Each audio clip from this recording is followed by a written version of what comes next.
आपने मुझसे वादा किया था कि अगर मेरी पोजीशन आई तो मैं जो मांगूंगा आप मुझे वो देंगी। अब आप मना कर रही हैं। मैंने उस एयर को कहा हाँ, मैंने कहा तो था। मैं मानती हूं, लेकिन जो तुम कह रहे हो वो नहीं हो सकता। कहानी शुरू करने से पहले अब दोस्तों से दरख्वास्त है, हमारे चैनल को सब्सक्राइब करें। मेरा नाम राबिया है, मेरी शादी हो चुकी है। मैं एक गांव में अपने शोर के साथ रहती हूँ। मेरा शोर एक सरकारी मुलाजिम है, लेकिन उसकी मुलाजमत दूसरे शहर में है, इसलिए उसे निकली के सिलसिले में दूसरे शहर जाना पड़ता है। मैंने अपने शोर से कई बार कहा कि आप कोई और जॉब ढूंढ लें। हमारी नई नई शादी हुई है और मेरा इस तरह आपसे दूर रहना मुझे अच्छा नहीं लगता। और अभी तो हमारी नई नई शादी हुई है। मुझे शोर कहते कि बेगम, दिल तो मेरा भी यही करता है कि तुम्हें छोड़कर कहीं ना जाऊं, लेकिन अब काम के सिलसिले में मुझे जाना पड़ता है। मेरी शोर ने कई दफ़ा अपना तबादला करवाने की दरख्वास्त भी दी, लेकिन कोई फ़ायदा न हो सका। इसलिए मेरे शोर हर महीने बाद घर आते हैं। मैं घर पर अकेली ही होती हूँ और बोर होती रहती हूँ। मैं खुद पढ़ी लिखी हूँ, इसलिए मैंने घर में एक ट्यूशन सेंटर खोल रखा है, जहाँ मैं 8वीं जमात से लेकर 10वीं जमात के बच्चों को पढ़ाती हूँ। मेरे ट्यूशन सेंटर में मोहल्ले के तमाम बच्चे और बच्चियाँ आती हैं। इस तरह मैं बच्चों को पढ़ाकर वक्त गुजारी भी करती हूँ और पैसे भी कमा लेती हूँ। एक दिन मामूल के मुताबिक बच्चों को पढ़ा रही थी कि दरवाजे पर दस्तक हुई। मैं बाहर गई तो गांव के चौधरी साहब आए थे। वो अपने बेटे के साथ लाए थे।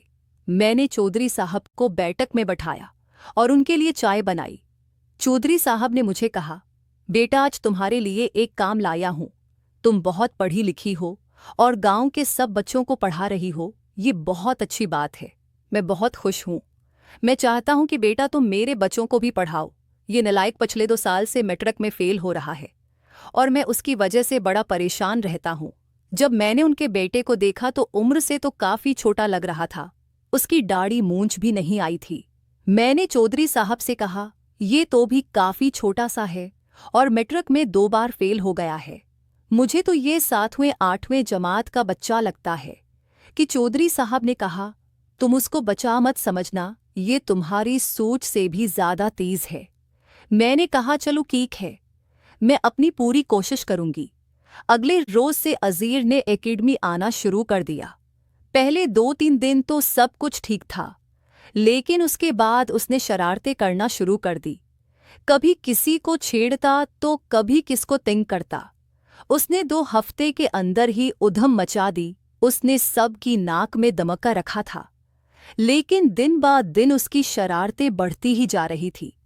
और ये एकेडमी आता तो बड़ी वहशियाना नज़रों से मुझे देखता, जैसे मुझे अभी खा जाएगा। मुझे उसकी हरकतें समझ आ रही थी।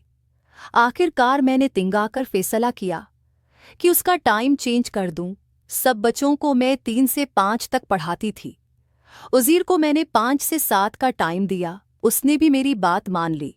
पहले तो उसने मना किया, लेकिन फिर मैंने उसे कहा, अगर 5 बजे एकेडमी नहीं आ सकते तो कल से एकेडमी मत आना। फिर वो मान गया और वो 5 बजे एकेडमी आता। अब उसने अपनी हरकतें मुझ पर आजमाना शुरू कर दी। वो लगता तो बच्चा था, लेकिन अंदर से पूरा था। मुझे इस बात किया हसास तब हुआ जब मैंने उसे गिनती लगाते पकड़ा। मैं हैरान हो गई। खैर, अब मुझे उसकी शरारतों की आदत हो गई थी। मुझे खुद अकेलापन अंदर से खा रहा था, लेकिन मैंने अपने आप को कंट्रोल किया। मैंने उज़ीर को समझाया कि बेटा, अपनी पढ़ाई पर तोजा दो और ये हरकतें बंद कर दो, लेकिन वह बच्चा नहीं, शैतान था। एक दिन मैंने खूब गांता तो फिर वो काफ़ी देर तक सुकून से बैठा रहा। उसने रोने वाली शक्ल बना ली। मुझे काफ़ी दुख हुआ, क्योंकि आज तक मैं किसी पर ऐसे चढ़लाई नहीं थी। फिर मैंने उज़ीर को कहा, देखो, मैं तुम्हें शरारतें करने से मना नहीं करती, लेकिन एक लिमिट होती है, तो तुम अपनी लिमिट में रहा करो। मेरे सब पता है तुम क्या चाहते हो। मैं कोई बच्ची नहीं हूं जो समझ न सकूं। तुम पढ़ाई में भी ज़ेरो हो और ऊपर से ये हरकतें। इतने में उज़ीर ने कहा, टीचर, अगर मैं पर्सनों के टेस्ट में फल मार्क्स ले आया तो फिर तुम मुझे नालायक नहीं कहोगी। मैंने दिन में सोचा, अच्छे मार्क्स और ये हो ही नहीं सकता। मैंने कहा, ठीक है, उज़ीर, अगर तुम जीते तो मैं तुम्हें नालायक कहना छोड़ दूंगी और इस दिन कोई पढ़ाई नहीं करूंगी। तुम जो चाहे कर लेना, वो दिन तुम्हारा होगा। उज़ीर ने हामी बढ़ ली। 2 दिन तक उसने कोई शरारत न की, पढ़ाई में मगन रहा। मैं देख के हैरान थी, लेकिन मैंने सोचा उसने 2 दिन में किया ही कर लेना है। लेकिन मैं हैरान तब हुई जब एक शाम वो पढ़ने के लिए आया। मैं अपनी कमरों में बैठी टीवी सीरियल देख रही थी। उसने आते साथ मुझे टेस्ट दिखाया और कहने लगा, टीचर, मैंने कहा था ना। मैंने जब टेस्ट देखा तो हैरान हो गई। मैंने कहा, जरूर तुमने चीटिंग की होगी। तो कहने लगा, नहीं टीचर, आप चाहें तो मुझसे सुन भी सकती हैं। मैंने उसे 2-4 सवाल सुने और उसको वाकई ही आता था। हाँ, तेस ने कहा, टीचर, आपने कहा था मैं जो चाहूंगा आप मुझे वो देंगी। मैंने कहा, हाँ बिल्कुल किया चाहिए तुम्हें। जब उज़ीर ने मुझे बताया तो मैंने उज़ीर को कहा, नहीं नहीं, ये नहीं हो सकता। ये तुम कैसी बातें कर रहे हो। इतने में उज़ीर ने टीवी बंद किया और मुझे दीवार के साथ आधा घंटा